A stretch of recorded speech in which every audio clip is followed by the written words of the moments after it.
प्रभु यीशु मसीह के नाम में आप सबों को प्यार भरा नमस्कार।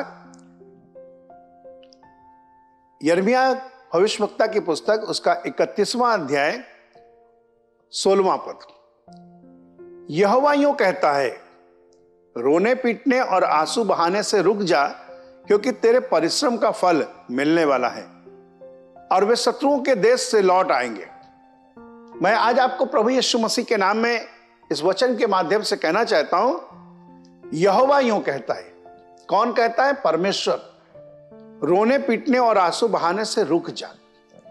इसका मतलब है कि जिस कारण से भी आप रो रहे हैं, और मैं ये साधारण तरीके से कहूं कि परमेश्वर कहता है रोना बंद करो। परमेश्वर कहता है रोना बंद करो। क्यों मैं रोना बंद करूं? किस कारण से मैं रो रहा हूं?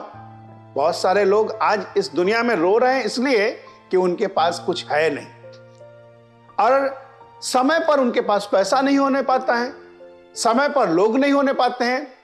जहां पर उनको एयरपोर्ट में समय पर पहुंचना है और पता चला रास्ते में गाड़ी खराब हो गई, और जिससे हमने लिफ्ट मांगी उसने इनकार कर दिया, और जो गाड़ी हमको मिली वो हमको समय पर पहुंचा नहीं पाई। अब क्या कर रहे हैं? गाड़ी छूट गई, रो रहे हैं। मेरे प्यारे भाइयों बहनों, बहुत सारे कारण हैं। कोई रो रहा है कि जूते नहीं हैं, और कोई रो रहा है कि मेरे पास तो पैर ही नहीं है। मेरे प्यारे भाइयों बहनों, बहुत सारे लोग कुछ करना चाहते हैं लेकिन उनके पास पैसा नहीं है, और बहुत सारे लोग के पास पैसा है लेकिन उनके पास कोई आइडिया नहीं कैसे वो करें। बहुत सारे लोग विपत्ति में पड़े हैं और रो रहे हैं। मैं आज आपको परमेश्वर के वचन के मुताबिक एक जगह पे लेके जाना चाहता हूं जहां पर स्वर्गदूत आपस में बातचीत कर रहे हैं। प्रकाशित वाक्य की पुस्तक उसका 5वां अध्याय आप मेरे साथ निकाल सकते हैं, और नहीं तो आप इसे नोट कर सकते हैं। मैं आपको पढ़कर सुनाना चाहता हूं। प्रकाशित वाक्य की पुस्तक 5वां अध्याय उसके पहले पद से मैं पढ़ रहा हूं। लिखा गया इसमें, और जो सिंहासन पर बैठा था मैंने उसके दाहिने हाथ में एक पुस्तक देखी। जो दर्शन देख रहे हैं वो कह रहे हैं कि मैंने दाहिने हाथ में एक पुस्तक देखी जो सिंहासन पर बैठा था। पुस्तक भीतर और बाहर लिखी हुई थी, और वो 7 मोहर लगाकर बंद की गई थी। फिर मैंने एक स्वर्गदूत को देखा जो ऊंचे शब्द से यह प्रचार करता था कि इस पुस्तक के खोलने और उसकी मोहर तोड़ने के योग्य कौन है, और ना स्वर्ग में, ना पृथ्वी पर, ना पृथ्वी के नीचे कोई उस पुस्तक को खोलने या उस पर दृष्टि डालने के योग्य निकला। केवल यूहन्ना ही नहीं रो रहा है बल्कि स्वर्गदूत भी रो रहे हैं। मेरे प्यारे भाइयों बहनों, लिखा गया वचन में, और मैं फूट फूट कर रोने लगा क्योंकि उस पुस्तक के खोलने या उस पर दृष्टि करने के योग्य कोई ना मिला।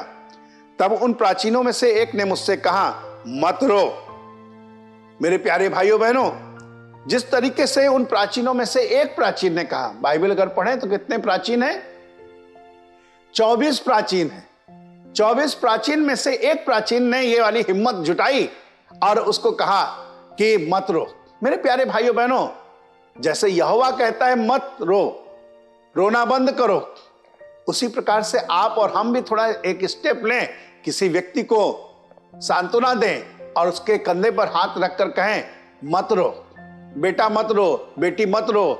अगर आपके परिवार में कोई बड़ा है, वो रो रहा है किसी कारण से, तो उसे आप संदेशा दीजिए, मत रो मां, मैं हूं ना। अपने पिताजी को सांत्वना दीजिए, कहिए मैं हूं बाबा, मैं आपका ये काम करूंगा, मत रोइए, रोना बंद करो। और इसका कारण क्या है, फिर से मैं आपको यिर्मयाह भविष्यवक्ता की पुस्तक में लेके जाना चाहता हूं। लिखा गया है, तेरे परिश्रम का फल तुझे मिलने वाला है। मैं आज आपको एक आशा का संदेश देना चाहता हूं, आपके आंसू जो बहते हैं वो व्यर्थ नहीं है, क्योंकि परमेश्वर उन आंसुओं को अपनी एक कुप्पी में रखता है। सुनिएगा बहुत ध्यान से, किसी के आंसू के साथ किसी का आंसू मिलाता नहीं।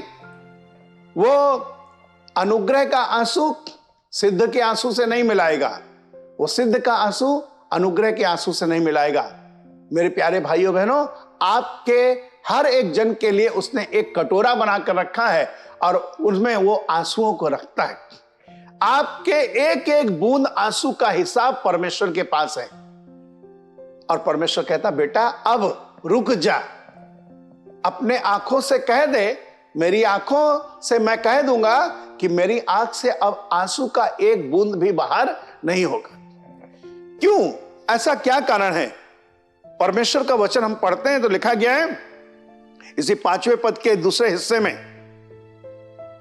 यूहन्ना का प्रकाशित वाक्य उसका 5 अध्याय के उसका 5वां पद। तब उन प्राचीनों में से एक ने मुझसे कहा, मत रो, देख यहूदा के गोत्र का वो सिंह जो दाऊद का मूल है, उस पुस्तक को खोलने और उसकी 7 मोहर तोड़ने के लिए जयवंत हुआ है। हालेलुया। परमेश्वर का वचन क्या बता रहा है? आज मैं आपको यह संदेशा देना चाहता हूं, यहूदा के गोत्र का सिंह ये और कोई नहीं है, ये यीशु मसीह है। हालांकि जो दिखाई देता है मेमना, लेकिन है वो बलवान शेर के समान, यहूदा का सिंह। इसी को हम कहते हैं परमेश्वर का मेमना और इसी को हम कहते हैं यहूदा का सिंह। क्या एक व्यक्ति के अंदर में 2 प्रकार की क्वालिटी देखी जा सकती है और जो काम कर सके?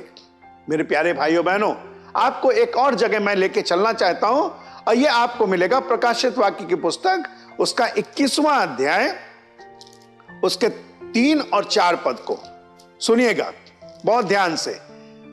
लिखा गया है, फिर मैंने सिंहासन में से किसी को ऊंचे शब्द से यह कहते हुए सुना।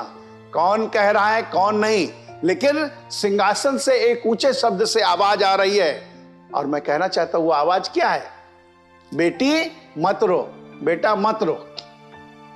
लिखा गया है, परमेश्वर का डेरा मनुष्यों के बीच में है, वो उनके साथ डेरा करेगा और वे उसके लोग होंगे और परमेश्वर आप उनके साथ रहेगा और उनका परमेश्वर होगा।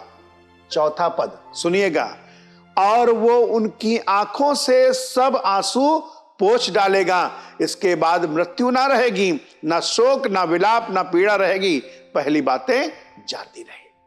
मेरे प्यारे मित्रों, आपको प्रभु यीशु मसीह के नाम में, बहनों, भाइयों, बच्चों, आप किस कारण से रो रहे हैं?